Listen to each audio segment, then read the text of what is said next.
हो या free pre में भी इम्पोर्टेंट रोल निभा सकते हो।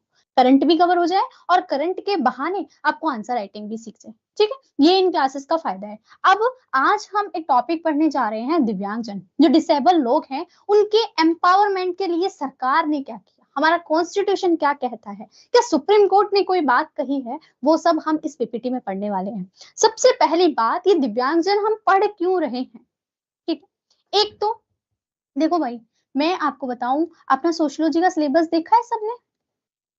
सोशियोलॉजी के सिलेबस में आपको कुछ विशेष वर्ग के बारे में लिखा हुआ है, स्पेशल कैटेगरीज के जो सेक्टर्स हैं उनमें आपको पढ़ना पड़ता है। वुमेन पढ़ ली, बुजुर्ग पढ़ लिए, दिव्यांगजन डिसेबल लोग पढ़ने होते हैं, तो वहां से सीधा हिट करता है। दूसरा, आप गांधी का एक थॉट पढ़ते हैं कि आप किसी काम को करते हैं तो आप उस काम को करने में, आप देखिए कि आपने जो सबसे खराब व्यक्ति, सबसे गरीब व्यक्ति है, जो भी देखा है आपने, उस तक वो काम कैसे लाभ पहुंचाएगा। तो वहां एथिक्स में भी ये आपको काम कर सकते हैं। तो उसी के रिगार्डिंग हम बात कर रहे हैं, दिव्यांगजन सशक्तिकरण समावेशी भारत शिखर सम्मेलन।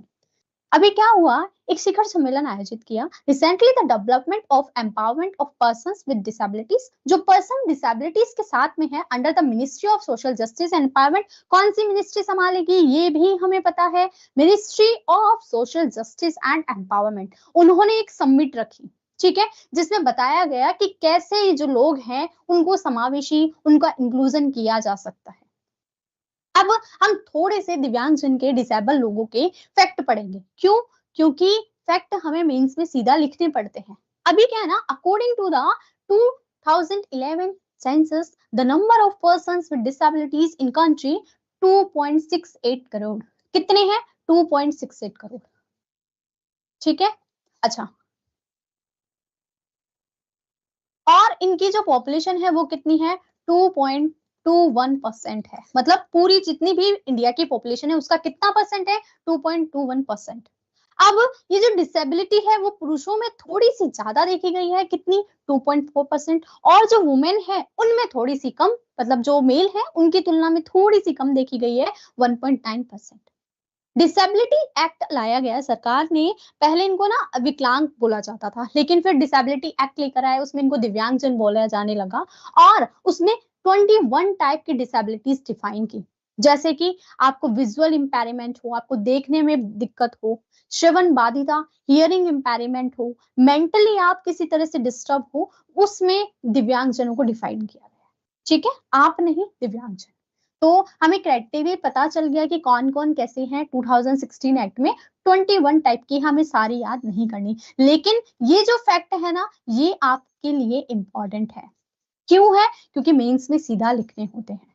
अब बात करते हैं आगे, हमारे कॉन्स्टिट्यूशन में क्या बोला गया है। मैं कॉन्स्टिट्यूशन को अगर एक बार बोलूं, मतलब अगर बोल के देखे तो उसको क्या है, हम भारत के लोग भारत को एक संपूर्ण प्रभुत्व संपन्न समाजवादी लोकतांत्रिक गणराज्य बनाने के लिए इसके समस्त नागरिकों को सामाजिक, आर्थिक, राजनीतिक न्याय, क्या बोला? समस्त नागरिकों को। किसकी बात की? समस्त नागरिकों की बात की, और उनके लिए जस्टिस की बात करता है। फिर हम क्या करते हैं, 5 प्रकार की उनको लिबर्टी देते हैं, तो लिबर्टी की बात की गई है। और इक्वेलिटी, 2 प्रकार की इक्वेलिटी, एक प्रतिष्ठा की और एक अवसर की समता। एक प्रतिष्ठा की दी गई है और एक किसकी है अपनी, मैं दूसरी का नाम भूल रही हूँ और याद आने दो फिर बताती हूँ। अवसर की, ठीक है, एक प्रतिष्ठा की और एक अवसर की, मतलब अपॉर्चुनिटी मिलनी चाहिए और उनको इक्वालिटी होनी चाहिए। तो सबसे पहली बात, दिव्यांगजनों को क्या अधिकार नहीं है? क्या? जस्टिस का, लिबर्टी का और इक्वालिटी का। फिर हम बात कर लेते हैं फंडामेंटल राइट की। कॉन्स्टिट्यूशन में भाग कौन सा, पार्ट कौन सा? Part third. उस पार्ट थर्ड में आर्टिकल कितना? 12 से लेकर के कितने तक है? 35 तक। 35 तक है, हाँ मे बी 35 तक। ठीक है, अब उन फंडामेंटल राइट में हम सबसे पहले इक्वालिटी का राइट पढ़ते हैं, आर्टिकल 14 से लेकर के अपना 18 तक। फिर हम फ्रीडम वाला पढ़ते हैं, 19 से लेकर के 21 तक। वो सब किसकी बात करते हैं? अधिकारों की बात करते हैं, राइट की बात करते हैं। क्या दिव्यांगजनों को ये राइट नहीं है? फिर इसके बाद में हम डीपीएसपी पर आते हैं, भाग अपना कौन सा? भाग 4, पार्ट 4। और उसमें हम देखते हैं कि आर्टिकल 41 बोलता है कि public assistant in case of unemployment, old age, sickness and disability. और यहाँ पर सीधा सीधा डिसेबिलिटी वर्ड यूज लिया गया है। अब जो अर्बन लोकल बॉडीज है उसमें भी हमें पता है, जो हमारा आर्टिकल है 243 डब्ल्यू, ठीक है, 243W, उसकी 9th ऑफिस मतलब एक एंट्री है, उस एंट्री में बताया गया है इनका प्रोटेक्शन करना है। इसी तरह जो नगर निगम वाला, जो नगर पालिका वाला है, म्युनिसिपैलिटीज वाला है, उसमें 243G है, और उसमें कौन सी एंट्री, 26 एंट्री, उसमें भी डिसेबल लोगों की बात की गई है। तो मैं एंट्री क्यों बता रही हूँ भाई, यूपी ये अपने आरपीएससी ना थोड़े से डीप फैक्ट पूछ रही है, तो एंट्री थोड़ी थोड़ी सी याद कर ले तो अच्छा रहेगा। अब चलते हैं आगे।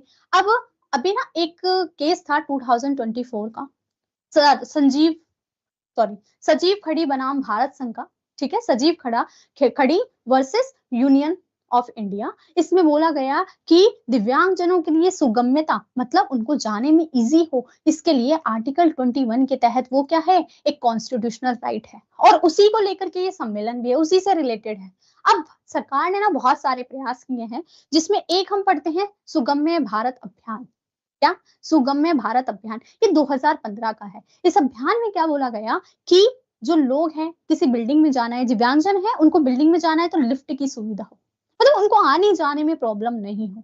फिर इसके बाद में हम बात करते हैं नेशनल एजुकेशन पॉलिसी की। उस पॉलिसी में क्या बोला गया कि भाई सबको एजुकेशन मिलनी चाहिए, इंक्लूसिव एजुकेशन होनी चाहिए, तो फिर दिव्यांगजन को क्यों नहीं, उसी के लिए बात की गई। इसके अलावा चलाई गई पीएम दक्ष योजना।